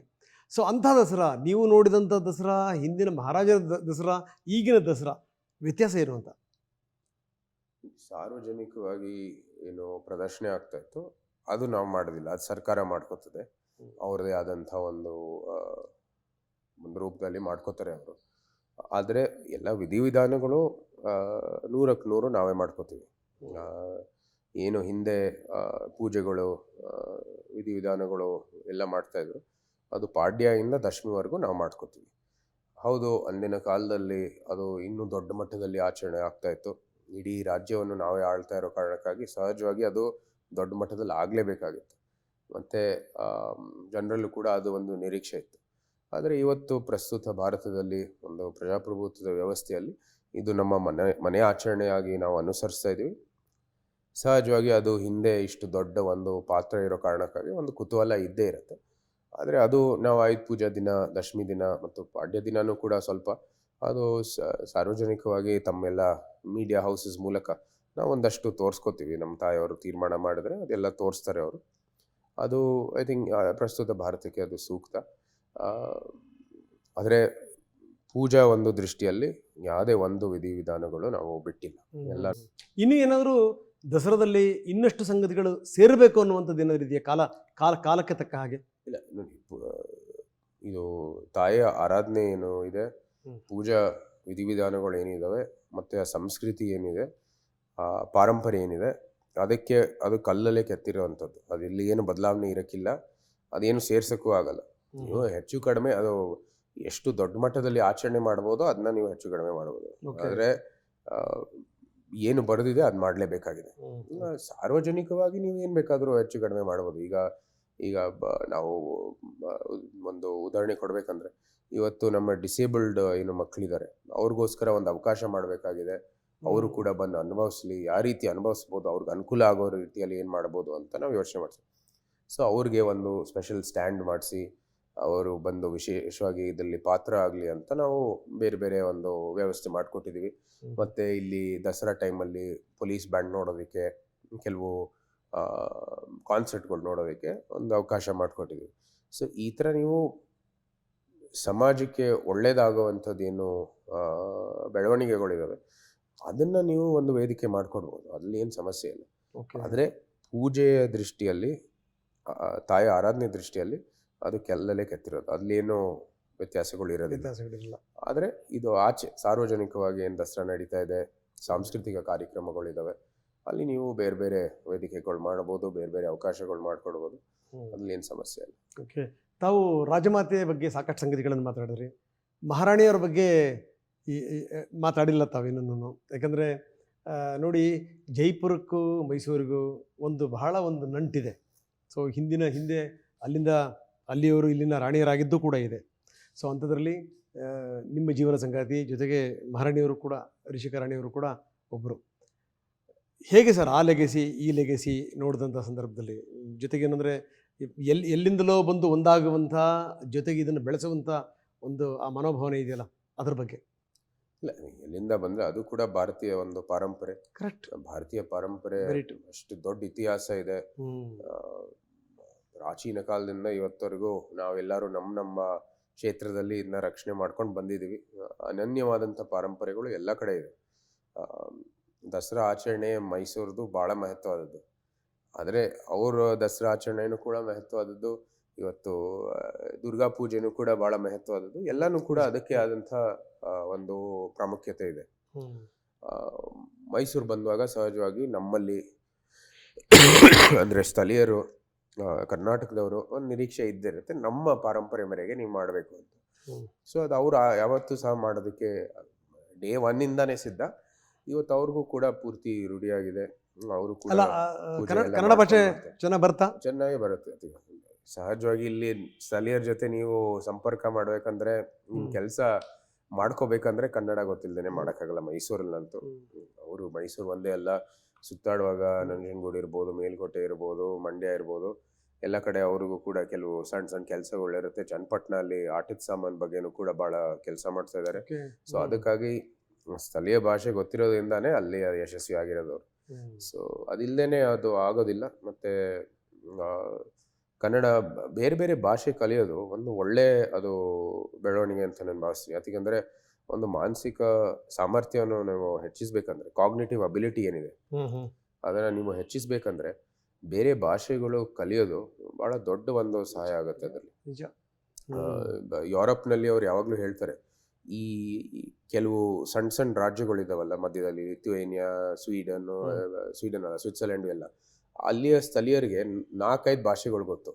ಅವ್ರ ಕಾಗ್ನೇಟಿವ್ ಅಬಿಲಿಟಿ ಬೇರೆ ಒಂದು ನೇಷನ್ಗಿಂತ ಜಾಸ್ತಿ ಇದೆ. ಯಾಕಂದ್ರೆ ಅವ್ರಿಗೆ ಜಾಸ್ತಿ ಭಾಷೆಗಳಿದೆ. ಭಾರತದಲ್ಲಿ ಇಂಥ ವ್ಯವಸ್ಥೆ ಇದೆ. ನಾವು ಏನಾಗಿದೆ, ಕರ್ನಾಟಕದಲ್ಲಿ ಒಳ್ಳೆ ಅವಕಾಶ ಇದೆ, ಮತ್ತೆ ದಕ್ಷಿಣ ಭಾರತದ ಎಲ್ಲ ರಾಜ್ಯಗಳಲ್ಲಿ ಇದು ಒಳ್ಳೆ ಅವಕಾಶ ಇರೋದು ನಮ್ಮ ಮುಂದೆ. ಈ ಭಾಷೆಗಳು ನಮ್ಮ ಭಾಷೆಗಳು ಪ್ರಥಮ ಸ್ಥಾನ ಕೊಡ್ಲಿ ನಮ್ಮ ರಾಜ್ಯದಲ್ಲಿ, ಏನ್ ಸಮಸ್ಯೆ ಅಲ್ಲ, ಅದು ಮಾಡ್ಲೇಬೇಕು. ನಮ್ಮ ಸಂಪೂರ್ಣ ಬೆಂಬಲ ಇದೆ. ಜೊತೆಗೆ ಈ ಬೇರೆ ಭಾಷೆಗೂ ಕೂಡ ನಮಗೆ ಕಲಿಯೋದಕ್ಕೆ ಅವಕಾಶ ಕೊಟ್ರೆ, ಇದು ಸಮಾಜ ವಿಭಜನೆ ಮಾಡೋದ್ ಬದಲು ಒಂದು ಇದು ಸಮಾಜದ ಏಕತೆಗಾಗಿ ನೀವು ಪ್ರೇರಣೆಯಾಗಿ ನೀವು ಇದನ್ನು ಬಳಸಿದ್ರೆ, ನಿಜಕ್ಕೂ ನಾವು ಸಮಸ್ತ ಒಂದು ದಕ್ಷಿಣ ಭಾರತದ ಏನು ಪ್ರಜೆಗಳಿದ್ದಾರೆ ಅವರ ಒಂದು ಮಾನಸಿಕ ಒಂದು ಅಭಿವೃದ್ಧಿಗಾಗಿ ಬಹಳ ಒಂದು ದೊಡ್ಡ ಸಹಾಯ ಆಗುತ್ತೆ ಅದು. ಸೊ ಬಹಳ ಸಹಜವಾದಂಥ ಒಂದು ಕುತೂಹಲ ಜನಸಾಮಾನ್ಯರಿಗಿರುವಂಥದ್ದು ಏನು ಅಂದರೆ, ಒಂದು ಭಾಷೆ ಗೊತ್ತಿದೆಯಾ ಅನ್ನೋದ್ರ ಬಗ್ಗೆ ತಾವು ಹೇಳಿದ್ರಿ. ಒಂದೇನಪ್ಪ ಅಂದರೆ, ಮೈಸೂರು ಮಹಾಸಂಸ್ಥಾನದಲ್ಲಿ ಒಬ್ಬರು ರಾಣಿಯಾಗಿ ಬಂದಂಥ ಸಂದರ್ಭದಲ್ಲಿ ಅತ್ಯಂತ ಸಹಜವಾಗಿ ಕಲಿತಾರೆ. ಜೊತೆಗೆ ಇದು ಕನ್ನಡ ಸಂಸ್ಕೃತಿಯ ಒಂದು ಭಾಗ, ಕನ್ನಡ ಭಾಷೆ ಅನ್ನುವಂಥದ್ದು. ಜೊತೆಗೆ ಈ ಮನೆಯಲ್ಲಿ ವ್ಯವಹರಿಸುವಂಥ ಭಾಷೆ ಕೂಡ ಕನ್ನಡವೇನಾ? ಕನ್ನಡ ಹೌದಿಲ್ಲ, ಎಲ್ಲ ಸ್ಟಾಫ್ ಕನ್ನಡನೇ, ಎಲ್ಲ ಅರಮನೆ ಸಿಬ್ಬಂದಿಗಳು A to Z ಎಲ್ಲ ಕನ್ನಡಿಗರೇ. Okay okay. ಸೊ ಅದಕ್ಕಾಗಿ ಕನ್ನಡನೇ ಹೆಚ್ಚು ಮಾತಾಡಬೇಕಾಗಿದೆ. ಮತ್ತೆ ನಮಗೇನೆಂದರೆ, ಇಬ್ಬರು ಮಕ್ಕಳಿಗೆ ಇವತ್ತಿನ ಇಬ್ಬರು ಗಂಡು ಮಕ್ಕಳಿದ್ದಾರೆ, ಅವರಿಬ್ಬರಿಗೂ ಕೂಡ ಇವತ್ತಿಂದಾನೇ ಒಂದು ಸ್ವಲ್ಪ ಕನ್ನಡ ಮಾತಾಡಿದ್ದಾರೆ. ಅದರಲ್ಲೇ ರೂಢಿಯಾಗಿ ಬೇರೆ ಭಾಷೆಗಳು ಆದ್ಮೇಲೆ ಕಲೀಲಿ ಅಂತ ನಮ್ಮ ಆಸೆ. ಮೊದಲು ಮಾತೃಭಾಷೆ. ಸಹಜವಾಗಿ ಇವತ್ತಿನ ವಿದ್ಯಾಭ್ಯಾಸದಲ್ಲಿ ಇಂಗ್ಲಿಷ್ನ ಒಂದು ಪ್ರಾಮುಖ್ಯತೆ ಇದೆ. ಸೊ ಅದು ಕಲೀಲೇಬೇಕಾಗಿದೆ. ಆದರೆ ಎರಡು ಕೂಡ ಜೊತೆಗೆ ಕಲಿಯುವಂಥದ್ದು ಇವತ್ತು ಅವ್ರಿಗೆ ಆಗ್ತಾ ಇದೆ. ಸೊ ಒಳ್ಳೆಯ ಒಂದು ಬೆಳವಣಿಗೆ ಅಂತ ನಾನು ಭಾವಿಸ್ತೀನಿ. ಮೈಸೂರು ಅನ್ನುವಂಥದ್ದು ಇದೆಯಲ್ಲ ಸರ್, ಮೈಸೂರು ಅದರ ಲೆಗೆಸಿನೇ ಬೇರೆ ಬಿಡಿ. ಅದರಲ್ಲಿ ದಸರಾ ಅನ್ನುವಂಥದ್ದು ಇದೆಯಲ್ಲ, ಅದೊಂದು ದೊಡ್ಡ ಹೆಮ್ಮೆ ನಮಗೆ, ದೊಡ್ಡ ಗೌರವ ನಮಗೆ. ಇದ್ರ ಬಗ್ಗೆ ಸಾಕಷ್ಟು ಸಂಗತಿಗಳನ್ನು ತಾವು ಮಾತಾಡಿದ್ರಿ. ಜೊತೆಗೆ ಏನಂದರೆ, ಕರ್ನಾಟಕದ ಜನರಿಗೆ ಈ ಮೈಸೂರು ದಸರಾ ಸಂದರ್ಭದಲ್ಲಿ ತಮ್ಮ ಮಾತೇನು, ಸಂದೇಶ ಏನು? ನಮ್ಮ ಪೂರ್ವಜರು ಮತ್ತು ಪ್ರಸ್ತುತ ದಸರಾದಲ್ಲೂ ಸಹ ನಮ್ಮ ಸಂಕಲ್ಪ ಯಾವತ್ತೂ ಸಹ ಈ ರಾಜ್ಯದ ಹಿತಕ್ಕಾಗಿ ನಾವು ಪ್ರಾರ್ಥನೆ ಮಾಡ್ತೀವಿ ಅಂತ. ಜೊತೆಗೆ ರಾಜ್ಯದ ಸಮಸ್ತ ಜನರಿಗೆ ಒಳ್ಳೆಯ ಆರೋಗ್ಯ, ಅಭಿವೃದ್ಧಿ, ಸಮೃದ್ಧಿ, ಆನಂದ ಎಲ್ಲನೂ ಕೂಡ ದಯಪಾಲಿಸಲಿ ಎಂದು ಪ್ರಾರ್ಥನೆ ಮಾಡುವಂಥದ್ದು. ಅದು ಹಿಂದೆ ನಮ್ಮ ಪೂರ್ವಜರು ಮಾಡ್ತಾ ಇರುವಂಥ ದಸರಾದ ಸಂಕಲ್ಪ ಇರ್ಬೋದು, ಪ್ರಸ್ತುತ ನಮ್ಮ ಸಂಕಲ್ಪನೂ ಕೂಡ ಇದೇ ರೀತಿ. Yes, fantastic. ನಾನು ಕೊನೆಗೆ ತುಂಬ ಶಾರ್ಟಾಗಿ ಒಂದು 3-4 ಪ್ರಶ್ನೆ ಕೇಳ್ತೀನಿ ಸರ್. ಏನು ಅಂತಂದರೆ, ಒಂದು ದಸರಾ ವೈಭವ ಈ ಸಂದರ್ಭದಲ್ಲಿ ಏನು ಅಂದರೆ, ಈ ಭಕ್ಷ್ಯ ಭೋಜನ ಪರಮಾನ್ನಗಳಿರ್ತಾವಲ್ಲ, ಸಾಮಾನ್ಯವಾಗಿ ಅದರಲ್ಲಿ ಮಹಾರಾಜರಿಗೆ ಇಷ್ಟ ಆಗುವಂಥದ್ದು ಯಾವುದು ಭಕ್ಷ್ಯ ಅಂತ? ದಸರಾ ಟೈಮಲ್ಲಿ ಅದು ಕಲ್ಲಲ್ಲಿ ಕೆತ್ತಿದ್ದು ಅಂದರೆ ಇದೂ ಕೂಡ ದಿನನಿತ್ಯ ಭೋಜನ ಏನು ಮಾಡಬೇಕು ಅಂತ ಅದು ಆಗಲೇ ಬರೆದು ಇದೆ. ಸೊ ಅದು ಒಂದು ಲಿಸ್ಟ್ ಇದೆ, ಅದು ಅವ್ರು ಕೊಡ್ತಾರೆ, ನಿತ್ಯ ಅವ್ರು ಮಾಡ್ಕೋತಾರೆ. ತಾಯಿಗೆ ಅದು ನೈವೇದ್ಯ ಅರ್ಪಿಸುವ ದೃಷ್ಟಿಯಲ್ಲಿ ಅದು ಎಲ್ಲ ಭೋಜನಗಳು ಅವರು ಅಲ್ಲಿ ಅಡುಗೆ ಮಾಡ್ತಾರೆ ಅಲ್ಲಿ. ಸೊ ಅದು ಏನು ಬರುತ್ತೋ ಅದು ತಿನ್ಕೋದು. ಹೆಚ್ಚು ನನ್ನ ಧ್ಯಾನ ಇರೋದು ಆಧ್ಯಾತ್ಮಿಕವಾಗಿ, ಸಾಂಸ್ಕೃತಿಕವಾಗಿ ಮತ್ತು ಧಾರ್ಮಿಕ ದೃಷ್ಟಿಯಲ್ಲಿ ನಮ್ಮ ಧ್ಯಾನ ಅಲ್ಲೇ ಇರೋದು. ಸೊ ಈಗೆಲ್ಲ ನಾವು ಜಾಸ್ತಿ ಏನು ಗಮನ ಇಟ್ಕೊಳ್ಳಲ್ಲ, ಏನಿದೆ ಅದನ್ನ ತಿಂತೀವಿ. ಆದ್ರೆ 9 ದಿನವೂ ಕೂಡ 9 ದಿನನೂ ಕೂಡ ಹಬ್ಬದ ಊಟ ಇರುತ್ತೆ. ಎಲ್ಲ ವಿಭಿನ್ನ ಭಕ್ಷ್ಯದ ಜೊತೆಗೆ ನೈವೇದ್ಯನೂ ಕೂಡ ಬೇರೆ ಬೇರೆ ಇರುತ್ತೆ ಅಮ್ಮನವ್ರಿಗೆ. ಇಲ್ಲ ನೈವೇದ್ಯದೇ ಊಟ ಮಾಡೋದು. ನೈವೇದ್ಯಕ್ಕೆ ಮಾಡಿರತ್ತೋ ಅದನ್ನೇ ನಾವು ತಿನ್ನೋದು. ಓಕೆ. ಅದನ್ನ ತಾಯಿಗೆ ಫಸ್ಟ್ ಅರ್ಪಿಸಿ ನಂತರ ಅದನ್ನೇ ನಾವು ಸ್ವೀಕರಿಸೋದು ಪ್ರಸಾದ ಅಷ್ಟೇ. ಸೊ ಅದರಲ್ಲಿ ಬೇರೆ ಬೇರೆ ಸಾರು, ಕೋಸಂಬರಿ, ಏನು ಸಾಮಾನ್ಯವಾಗಿ ಹಬ್ಬದ ಊಟದಲ್ಲಿ ಏನೇನಿರುತ್ತೆ ಅದೆಲ್ಲಾನು ಕೂಡ ಇರುತ್ತೆ. ಪಲ್ಯಗಳು, ಒಂದು ಸಿಹಿನೂ ಇರುತ್ತೆ, ಒಂದಷ್ಟು ಏನೋ ಒಂದು ಬಾತ್ ಇರ್ಬೋದು, ಕೆಲವು ದಿನ ಬಿಸಿಬೇಳೆ ಬಾತ್ ಇರುತ್ತೆ, ಕೆಲವು ದಿನ ಒಂದು ಏನು ಹುಳಿಯನ್ನ ಇರುತ್ತೆ, ಇನ್ನೊಂದು ದಿವಸ ಇನ್ನೊಂದು ಏನೋ ಒಂದಿರುತ್ತೆ, ಚಿತ್ರಾನ್ನನೋ ಏನೋ ಒಂದಿರುತ್ತೆ. ಸೊ ಆ ಥರ ಎಲ್ಲ ನಿತ್ಯ ಏನೋ ಒಂದಿರುತ್ತೆ. ಆದರೆ ಅದೆಲ್ಲ ಅದು ಆ ದಿನಕ್ಕೆ ಸೂಕ್ತವಾದಂಥ ಏನೋ ಆಯ್ಕೆ ಮಾಡಿರುವಂಥದ್ದು ಏನು ಊಟ ಇದೆ ಅದನ್ನ ಅವರು ಮಾಡ್ತಾರೆ. ಒಂದೇನೋ ತಿಂಡಿನೂ ಕೂಡ ಇರುತ್ತೆ, ಚಕ್ಲಿಗೂ ಇರ್ಬೋದು, ಕೋಡುಬೇಳೆ ಇತ್ಯಾದಿ ಎಲ್ಲನೂ ಕೂಡ ಒಂದು ಮಾಡಿರ್ತಾರೆ. ಸೊ ಅದನ್ನೇ ನಾವು ಸ್ವೀಕರಿಸೋದು ಅಷ್ಟೇ. ಓಕೆ. ಈ ಸಿಂಹಾಸನ ಇದೆಯಲ್ಲ ಸರ್, ಅದರ ಕಥೆನೇ ಅದ್ಭುತ, ಅದರ ಕಥೆನೇ ರೋಚಕ. ಅಲ್ಲಿ ನಿಮಗೆ ನೋಡಿ, ಅಲ್ಲಿ ಕುತ್ಕೊಳ್ಳುವಂಥದ್ದೇ ಒಂದು ದೊಡ್ಡ ಭಾಗ್ಯ. ನೀವು ಆರಂಭದಲ್ಲಿ ಹೇಳ್ಬಿಟ್ರಿ, ಅದು ಸಿಕ್ಕಿರುವಂಥದ್ದು ಯಾವುದೋ ಪೂರ್ವಜನ್ಮದ ಸುಕೃತ ಅನ್ನುವಂಥದ್ದು. ಅದರಲ್ಲಿ ತಮಗೆ ಆ ಇಡೀ ಆ ಪ್ರಕ್ರಿಯೆ ಇದೆಯಲ್ಲ, ಅದರಲ್ಲಿ ಇಷ್ಟ ಆಗುವಂಥ ಸಂಗತಿ ಯಾವುದು ಅಂತ? ಎಲ್ಲ ಸಂಗತಿಗಳು ಅಥವಾ ಎಲ್ಲ ವಿಧಿಗಳು ಭಾಳ ಮಹತ್ವವಾದದ್ದು. ಎಲ್ಲನೂ ಕೂಡ ನಾವು ಯಾವುದು ಇಷ್ಟ ಅಂತಿಲ್ಲ. ಇಷ್ಟ ಅಂದರೆ ನಾವು ಮಾಡೋದ್ರಲ್ಲಿ ಒಂದು ತೃಪ್ತಿ ಸಿಗೋದು ಪೂರ್ತಿ ದಸರಾ ಆಚರಣೆ ಮುಗಿದಿದ ನಂತರ ನಾವು ಎಲ್ಲನೂ ಕೂಡ ಸರಿಯಾದ ರೀತಿಯಲ್ಲಿ ಮಾಡ್ಕೊಂಡಿದ್ರೆ ಅದು ಒಂದು ತೃಪ್ತಿದಾಯಕವಾದಂಥ ಒಂದು ಭಾವನೆ ಬರುತ್ತೆ ನಮಗೆ. ಸೊ ಎಲ್ಲಕ್ಕಿಂತ ಇಷ್ಟವಾದಂಥ ನಾನು ಯಾವತ್ತೂ ಹೇಳಲ್ಲ ಇದು ಇಷ್ಟ ಅದು ಇಷ್ಟ ಅಂತಲ್ಲ. ಆದರೆ ಒಂದು if I have to say I look forward to something, ಯಾವಾಗಲೂ ಸಹ ಆ ಒಂದು ವಿಜಯದಶಮಿ ದಿನ ಶಮಿ ಪೂಜೆ ಮಾಡುವಂಥದ್ದು, ಅದು you always look forward to that. ಯಾಕೆಂದರೆ ಆ ಒಂದು ದಿನ ಬಂದಿದ್ದ ಕ್ಷಣಕ್ಕೆ ನಿಮಗೆ ಗೊತ್ತಿರುತ್ತೆ ನೀವು 10 ದಿನದ ಒಂದು ಆಚರಣೆ ಸರಿಯಾದ ರೀತಿಯಲ್ಲಿ ಮಾಡಿದ್ದೀರಾ ಅಂತ. ಮತ್ತು ಅಲ್ಲಿ ಅವರು ನಂತರ ಎಲ್ಲ ಮುಗ್ದಿದ ನಂತರ ಸಂಕಲ್ಪ ಓದ್ತಾರೆ, ಎಲ್ಲ ಒಳ್ಳೇದಾಗಲಿ ಅಂತ, ನೀವು ಮಾಡಿದ್ದೀರಾ, ಯಶಸ್ವಿಯಾಗಿ ನಡೆದಿದೆ ಅಂತ ಮಾಡ್ತಾರೆ. ಸೊ ಅದು ಒಂದು ತೃಪ್ತಿದಾಯಕವಾದಂಥ ಒಂದು ಅನುಭವ.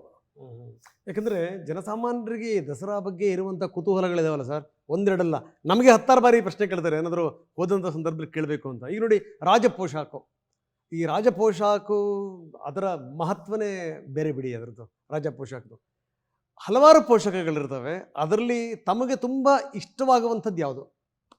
ಇಲ್ಲ, ನಮ್ಮ ರಾಜಪೋಷಾಕು ಒಂದೇ ಶೈಲಿ ಅದು, ಇನ್ನು ಅದರಲ್ಲೂ ಏನು ವ್ಯತ್ಯಾಸಗಳು ಇರೋಕ್ಕಾಗಲ್ಲ. ಯಾಕೆಂದರೆ ಅದು ಪೂಜೆ ಎಲ್ಲ ಮಾಡೋಕ್ಕೆ ಅನುಕೂಲ ಇರಬೇಕು.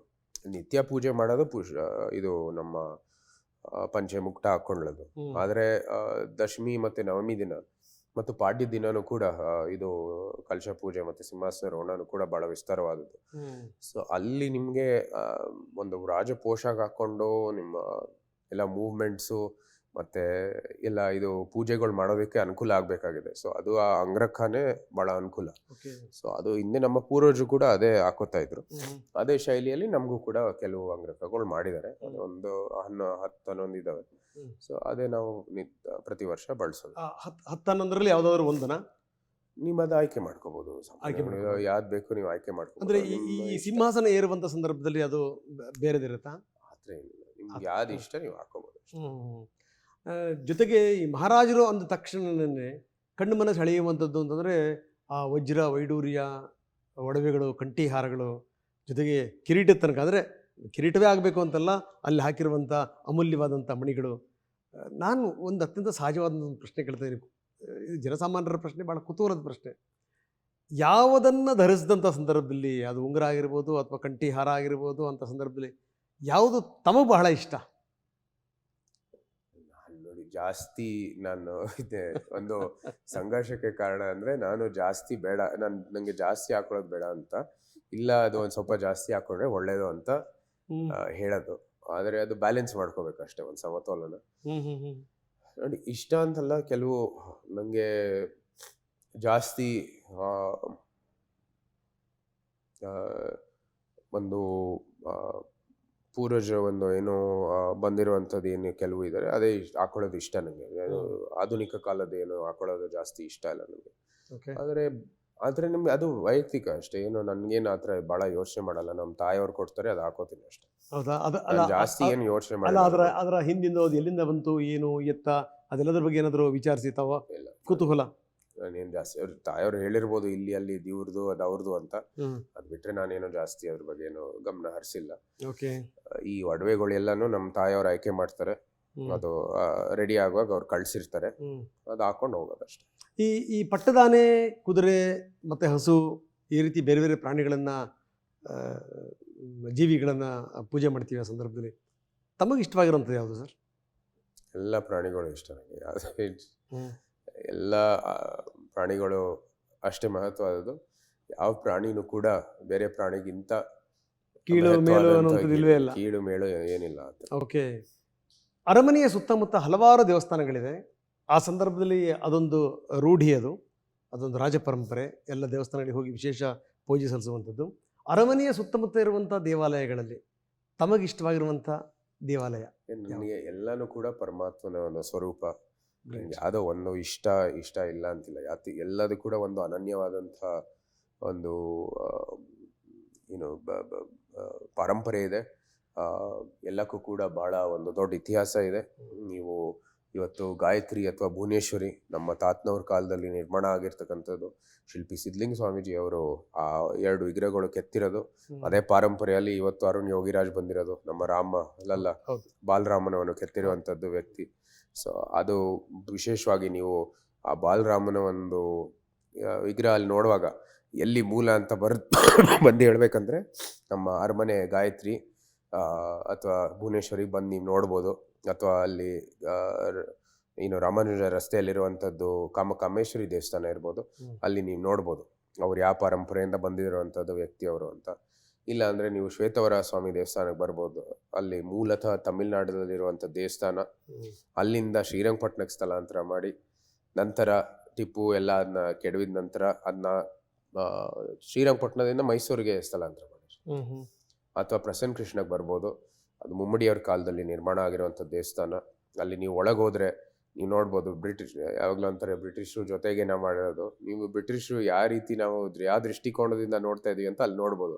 ಅಲ್ಲಿ ಕಂಸಂದು ಒಂದು ಇಡೀ ಏನು ಕೃಷ್ಣಾವತಾರದ್ದು ಬೇರೆ ಬೇರೆ ದೃಶ್ಯಗಳು ನೋಡ್ಬೋದು. ಅಲ್ಲಿ ಕಂಸಂದು ಒಂದು ಕಂಸ ಪ್ಯಾಲೇಸಲ್ಲಿ ಇರುವಂಥದ್ದು ನೀವು ನೋಡ್ಬೋದು. ಅಲ್ಲಿ ಕಂಸಂದು ಎಲ್ಲ ಗಾರ್ಡ್ಗಳು ಅಂದರೆ ಎಲ್ಲ ಅಸುರಗಳು ಸೆಪೋಯ್ ಆಗಿ ಧರಿಸಿರ್ತಾರೆ. ಬ್ರಿಟಿಷರು ರೆಡ್ ಮತ್ತು ಬ್ಲೂ ಹಾಕೋತಾ ಇದ್ರಲ್ಲ, ಆ ಒಂದು ಕೋಟಲ್ಲಿ ಹಾಕಿದ್ದಾರೆ. ಯಾತಿಗಂದರೆ ಇವರು ಬ್ರಿಟಿಷರು ಒಂದು ರೀತಿ ಅಸುರಗಳೇ ಅಂತ ನಮ್ಮ ದೃಷ್ಟಿಕೋನ. ಯಾತಿಗಂದರೆ ಅವರಿಂದ ಅಷ್ಟೊಂದು ಸಮಸ್ಯೆಗಳು ರಚನೆ ಆಗಿತ್ತು ಮುಮ್ಮಡಿಯವ್ರ ಕಾಲದಲ್ಲಿ. ಅವರು ಬ್ರಿಟಿಷರು ಆ ದೃಷ್ಟಿಕೋನದಲ್ಲಿ ನೋಡ್ತಾರೆ.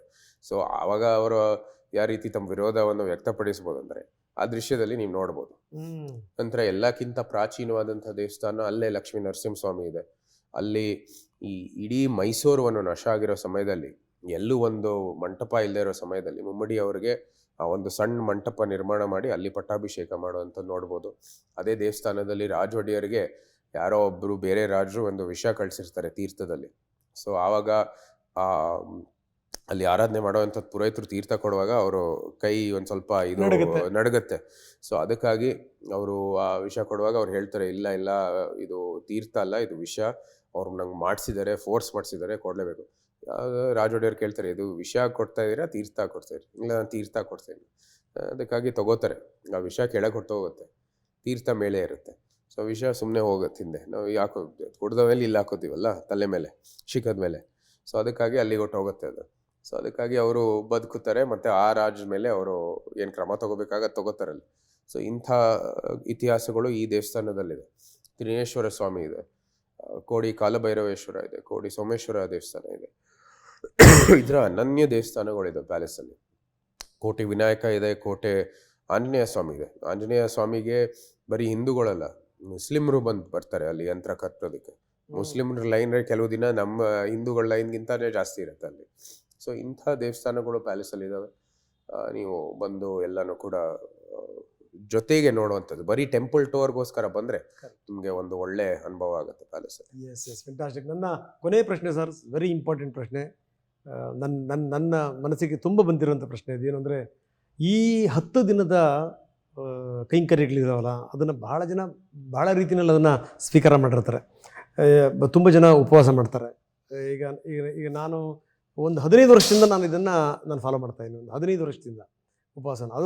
ಅದು ಹೆಂಗೆ ಅದಕ್ಕೆ ಪ್ರೇರಣೆ ಅಂತಂದ್ರೆ, ಒಂದ್ಸರಿ ಶೋಭಾ ಕರಂದ್ಲಾಜೆ ಬಂದಿದ್ರು ನಮ್ಮ ಸ್ಟುಡಿಯೋಕ್ಕೆ ಚರ್ಚೆಗೆ. ಅವ್ರು ಹೇಳಿದ್ರು, ಇಲ್ಲ ಬರೀ ನಾನು ಜಲದಲ್ಲಿರ್ತೀನಿ ನಾನು ಅಂತ. ನಾನು ಜಲದಲ್ಲಿರಲ್ಲ, ನಾನು ಹಣ್ಣನ್ನು ಮಾತ್ರ ಸ್ವೀಕಾರ ಮಾಡ್ತೀನಿ, ಮತ್ತೇನು ಉಪ್ಪು ಖಾರ ಅದನ್ನು ಯಾವುದನ್ನು ಕೂಡ ನಾನು ತಗೊಳ್ಳಲ್ಲ 10 ದಿವಸ. ನಮ್ಮ ರಾಮ ಕೂಡ ಅವನು ಕೊನೆಯ ದಿವಸ ನಿಮ್ಮಿಂದ ತೀರ್ಥ ಮತ್ತು ತುಳಸಿ ತಗೊಳ್ಳೋದ್ರ ಮುಖಾಂತರ ತಾನು ಉಪವಾಸವನ್ನು ಎಂಡ್ ಮಾಡ್ತಾನೆ. ಈ ಥರ ನಂದು ಒಂದು ವೆರಿ ಇಂಪಾರ್ಟೆಂಟ್ ಪ್ರಶ್ನೆ ಇದೆ. ಇಷ್ಟು ದಿನದಲ್ಲಿ 11 ವರ್ಷಗಳಲ್ಲಿ ತಾವು ಈ ಪೂಜೆ ಪುನಸ್ಕಾರಗಳನ್ನು ಮಾಡಿದಿರಿ, ಭಾಳ ಶ್ರದ್ಧೆಯಿಂದ ನೀವು ಮಾಡಿದಿರಿ, ನಾನು ಭಾಳ ಹತ್ತಿರದಿಂದ ನೋಡಿದ್ದೀನಿ. ತಮಗೇನಾದರೂ ಒಂದು ವಿಶೇಷ ಮತ್ತು ವಿಶಿಷ್ಟ ಅನುಭವ ಆಗಿರುವಂಥದ್ದು ಇದೆಯಾ? ಎಸ್, ಅಮ್ಮನವರ ಕೃಪಾ ಕಟಾಕ್ಷ ಸಂಪೂರ್ಣವಾಗಿ ವಂಶದ ಮೇಲಿದೆ, ರಾಜ್ಯದ ಮೇಲಿದೆ, ನಿಮ್ಮ ಮೇಲಿದೆ ಅನ್ನುವಂಥ ಸೂಚನೆ ನಿಮಗೆ ಕಂಡಿದ್ದಿದೆಯಾ ಅಂತ? ನೋಡಿರ್ಬೋದು, ಆದರೆ ಪ್ರಥಮವಾಗಿ ಅದು ವೈಯಕ್ತಿಕ. ನಾವು ವಿವರಿಸೋದಕ್ಕೂ ಹೋದರೆ ಅದು ವಿವರಿಸೋಕ್ಕಾಗಲ್ಲ. ಅದು ಆದರೆ ಆ ತಾಯಿ ಒಂದು ಆಶೀರ್ವಾದ ಈ ರಾಜ್ಯದ ಮೇಲೆ ಯಾವಾಗಲೂ ಇದ್ದೇ ಇರುತ್ತೆ. ಮತ್ತು ಅದು ನಾವು ಯಾವ ರೀತಿ ಅದು ನೋಡ್ಬೋದೋ ಇಲ್ವೋ ಅಂತ ನಿಮಗೆ ವೈಯಕ್ತಿಕವಾಗಿ ನಿಮ್ಗೆ ಅನುಭವ ಆಗಬೇಕಾಗಿದೆ. ನಾನು ನನ್ನ ಅನುಭವ ಹೇಳೋದ್ರ ಮೂಲಕ ಅದು ಸರಿನೂ ಇಲ್ಲ, ಅದು ವೈಯಕ್ತಿಕವಾದದ್ದು. ಆದರೆ ನಾನು ಹೇಳ್ಬೋದು, ಈ ಇಡೀ ದಸರಾ ಆಚರಣೆ ಇರ್ಬೋದು, ಅರಮನೆ ವರ್ಷ ಪೂರ್ತಿ ಏನೇನು ಆಚರಣೆಗಳು ನಡೀತವೆ ಅದೆಲ್ಲನೂ ಕೂಡ ಮಾಡೋದ್ರಲ್ಲಿ ಒಂದು ತೃಪ್ತಿ ಸಿಗತ್ತೆ. ಮತ್ತು ಆ ತಾಯಿಯ ಒಂದು ಆಶೀರ್ವಾದ ಬೇರೆ ಬೇರೆ ರೀತಿಯಲ್ಲಿ ನಮಗೆ ಕಾಣುತ್ತೆ. ಬರೀ ದಸರಾ ಸಮಯದಲ್ಲಿ ಅಂತಲ್ಲ, ಇಡೀ ವರ್ಷ ಪೂರ್ತಿ ಎಲ್ಲೋ ಒಂದು ಕಡೆ ನಮ್ಮ ರಕ್ಷಣೆ ಆಗಿರುತ್ತೆ, ಎಲ್ಲೋ ಒಂದು ಕಡೆ ಏನೋ ಒಂದು ಘಟನೆ ಆಗಿರುತ್ತೆ. ಅದರಲ್ಲಿ ನಾವು ಯಾವುದೋ ರೀತಿಯಲ್ಲಿ ನಮಗೆ ಅನುಕೂಲ ಆಗಿರುತ್ತೆ, ಅಥವಾ ಏನೋ ಒಂದು ಭಾಳ ಏನೋ ಒಂದು ಡಿಸಾಸ್ಟರ್ ಆಗ್ಬೋದಾಗಿತ್ತು, ಆದರೆ ಅದು ಬಚಾವಾಗಿದ್ದು ಕೂಡ ಯಾವುದೋ ಒಂದು ಕಾರಣ ಇರುತ್ತೆ. ಸೊ ನಿಮಗೆ ಅದು ತಾರ್ಕಿಕವಾಗಿ ನಾನು ಅದನ್ನು ವಿವರಿಸೋದು ಆಗೋದಿಲ್ಲ ನನಗೆ. ಇಲ್ಲ, ಈ ತಾರ್ಕಿಕವಾಗಿ ವಿವರಿಸಲಿಕ್ಕೆ ಸಾಧ್ಯವೇ ಇಲ್ಲ ಬಿಡಿ. ಇದು ತಾರ್ಕಿಕವಾಗಿ ವಿವರಿಸೋದಕ್ಕೆ ಸಾಧ್ಯನೇ ಇಲ್ಲ. ಎಕ್ಸ್ಪೀರಿಯನ್ಸ್ ಅಷ್ಟೇ. ಹೌದು, ಅದು ಬರೀ ಅನುಭವದ ಇದ್ದೇ ಇರುತ್ತೆ. ಸೊ ಅದು ವೈಯಕ್ತಿಕವಾಗಿ, ಬಟ್ ಅದು ಇದ್ದೇ ಇದೆ, ಅದರಲ್ಲಿ ಇಲ್ಲ. ನಾನು ಈಗಲೇ ಹೇಳಿದ್ರಲ್ಲ, ಅರಮನೆಯಲ್ಲಿ ನಿಮಗೆ ಏನೋ ಒಂದು ನನಗೆ ದಸರಾದ ಬಗ್ಗೆ ನಮ್ಮ ತಾಯಿಯವ್ರು ಹೇಳ್ಕೊಟ್ಟಿದ್ರು, ಈ ಪುರೋಹಿತರು, ಆಗಮ್ಮ, ಜೋಯಿಸ್ರು ಎಲ್ಲರೂ ಏನೋ ಒಂದು ಹೇಳ್ಕೊಟ್ಟಿದ್ರು, ಎಲ್ಲರೂ ಮಾಡ್ತಾಯಿದ್ರು. ನಂಗೆ ಇನ್ನೂ ಹೆಚ್ಚಾಗಿ ನಮಗೆ ಇನ್ನೂ ಮಾಹಿತಿ ಬೇಕು ಅಂತ ಹೇಳುವಾಗ ನಾನು ಸುಮ್ಮನೆ ಎಲ್ಲೋ ಒಂದು ಕಡೆ ನಾನು ಇದ್ದೆ ಪ್ಯಾಲೇಸಲ್ಲಿ ಯೋಚನೆ ಮಾಡ್ತಾ ಇರುವಾಗ, ಲೈಬ್ರರಿಯಲ್ಲಿ ಹೋಗುವಾಗ, ಲೈಬ್ರರಿನೂ ಅಲ್ಲ ಅನ್ಸುತ್ತೆ, ನಮ್ಮ ತಾಯಿ ಒಂದು ರೂಮ್ ಇರ್ಬೋದು, ಅವರ ಒಂದು ಸ್ವೀಟಲ್ಲಿ ಇದೆಯಲ್ಲ ಅಲ್ಲಿ ರೂಮಲ್ಲಿ ಇರ್ಬೋದು, ಅಲ್ಲಿ ನಾನು ಸುಮ್ಮನೆ ನೋಡ್ತಾ ಇದ್ದೆ, ಅಲ್ಲೇ ಬಂತು ಹೈವರ್ಧನ್ ರಾವ್ ಪುಸ್ತಕ ದಸರಾ ಇನ್ ಮೈಸೂರು ಅಂತ. ಅಲ್ಲಿ ನಮ್ಮ ಕಣ್ಮುಂದೆ ಬಂತು. ನಾನು ಎಷ್ಟೋ ಸತಿ ಆ ರೂಮ್ ಒಳಗೆ ಹೋಗಿದ್ದೀನಿ, ಬಂದಿದ್ದೀನಿ, ಏನೇನೋ ಮಾಡಿದ್ದೀನಿ, ಆ ಬುಕ್ ಒಂದು ಸತಿನೂ ನಂಗೆ ಕಾಣಿಲ್ಲ.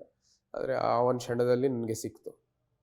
ಸೊ ನೀವು ಅದು ನಂಬಿಕೆ ತಾನೇ ನೋಡಿ. ನಾನು ಅದು ಇಲ್ಲಿ ನನಗೆ ಬೇಕಾಗಿದ್ದ ಕ್ಷಣದಲ್ಲಿ ಆ ಪುಸ್ತಕ ನನಗೆ ಸಿಕ್ತು, ಆಯಿತು.